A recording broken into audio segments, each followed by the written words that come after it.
শ্রাবণ মাস দেবাদিদেব মহাদেবের মাস। শ্রাবণ মাসের তৃতীয় সোমবারে বিশেষ যোগে এই একটি বিশেষ ফল ও ভোগ অর্পণে হবে সকল মনস্কামনা পূর্ণ।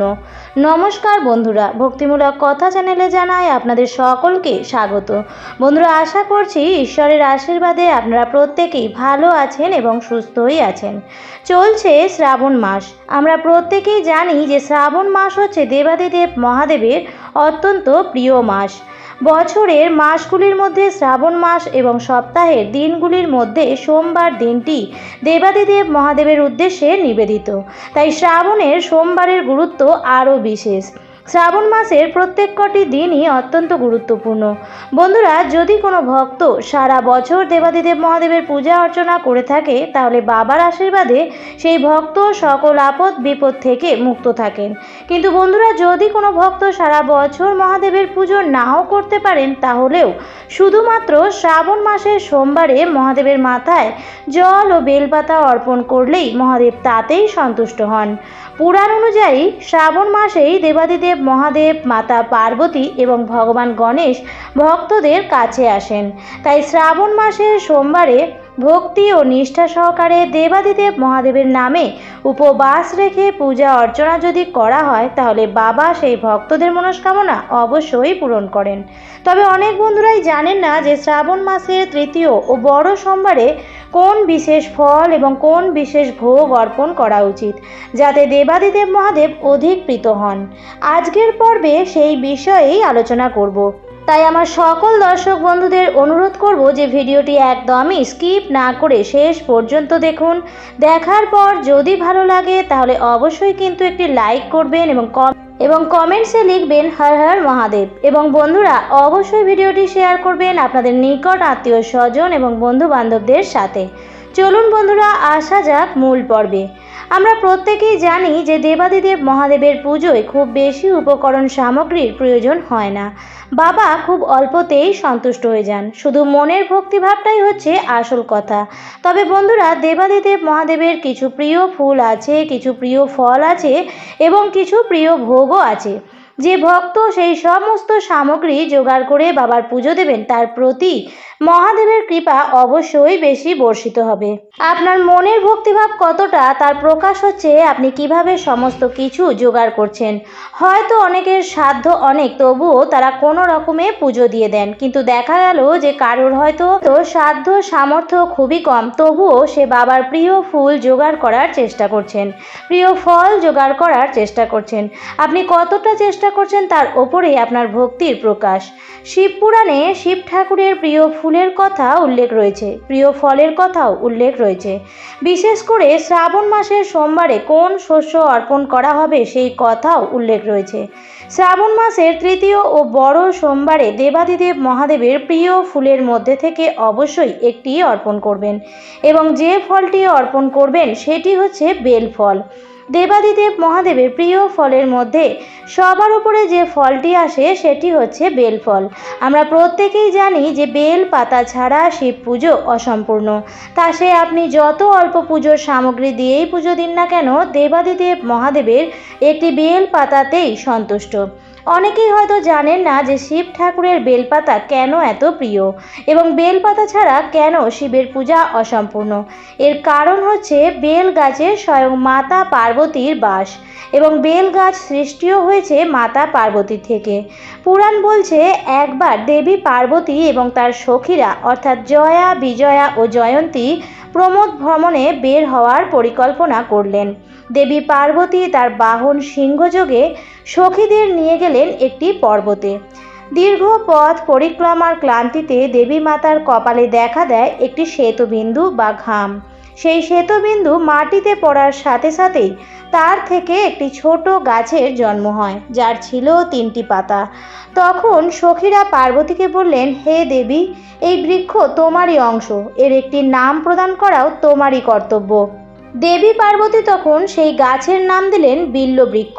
তারপর তিনি নিজের শরীরের নানান অংশ এই গাছে স্থাপন করেন।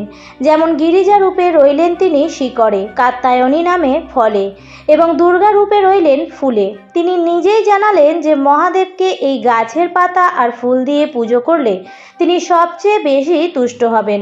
দেবী পার্বতী নিজে এই গাছে অধিষ্ঠান করছেন, তাই এই গাছের পাতা, ফুল এবং ফল মহাদেবকে অর্পণ করার অর্থ হচ্ছে মহাদেবের কাছে স্বয়ং মাতা পার্বতীকেই অর্পণ করা।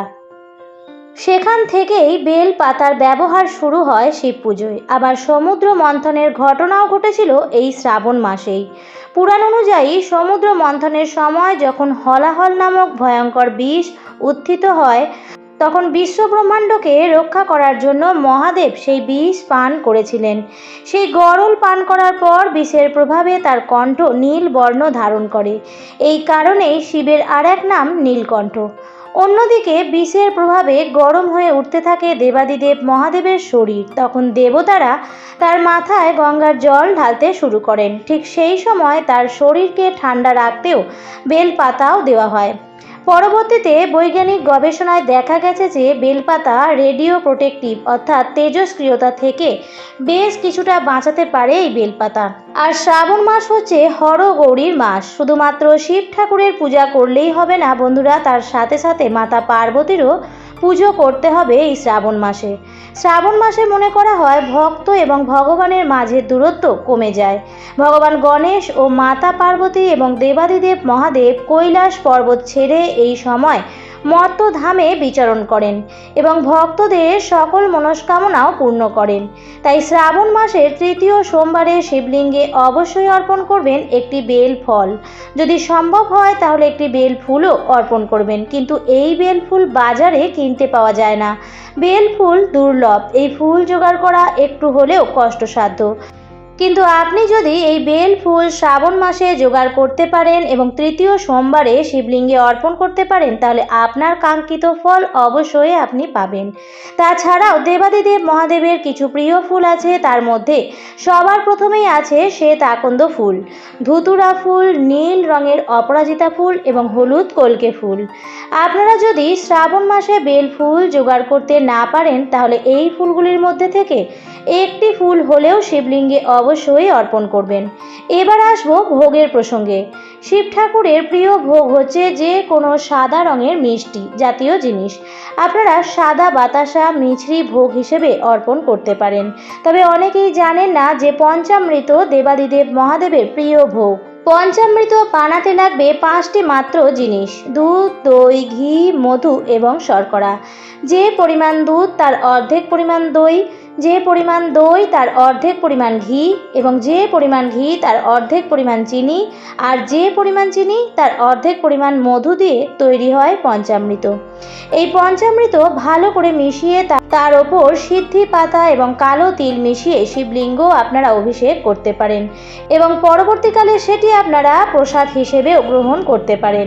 শিবলিঙ্গকে অনেক কিছু দিয়েই অভিষেক করা যায়, কিন্তু শ্রাবণ মাসের সোমবারে পঞ্চামৃত দিয়ে অভিষেক করলে সর্বাধিক বেশি ভালো ফল পাওয়া যায়। তাই বন্ধুরা, যদি আপনারা এখনো পর্যন্ত শিবলিঙ্গে পঞ্চামৃত দিয়ে অভিষেক না করে থাকেন, তাহলে অবশ্যই শ্রাবণ মাসের তৃতীয় ও বড় সোমবারে শিবলিঙ্গে অর্পণ করুন পঞ্চামৃত। এছাড়াও তৃতীয় সোমবারে যে বিশেষ শস্যটি অর্পণ করা উচিত তা হচ্ছে কালো তিল। আপনারা শিবলিঙ্গে পঞ্চামৃতের সাথে কালো তিল অর্পণ করতে পারেন, তাছাড়া আলাদাভাবেও কালো তিল অর্পণ করতে পারেন, কিন্তু অবশ্যই শ্রাবণ মাসের তৃতীয় সোমবারে কালো তিল শিবলিঙ্গে অর্পণ করবেন এবং সাদা রঙের মিষ্টি দিয়ে শিব ঠাকুরের ভোগ লাগাবেন। আজকের পর্বটি আমি এখানেই শেষ করছি। আশা করছি আজকের ভিডিওটি দেখে একটু হলেও উপকৃত হয়েছেন। তাই ভিডিওটি দেখে যদি ভালো লাগে তাহলে অবশ্যই লাইক, কমেন্ট, শেয়ার করবেন বন্ধুরা। আর যদি চ্যানেলে নতুন হয়ে থাকেন তাহলে অবশ্যই চ্যানেলটিকে সাবস্ক্রাইব করে আমার সাথে থাকবেন। দেখা হবে পরবর্তী নতুন ভিডিওতে। ভালো থাকবেন, সুস্থ থাকবেন। ধন্যবাদ।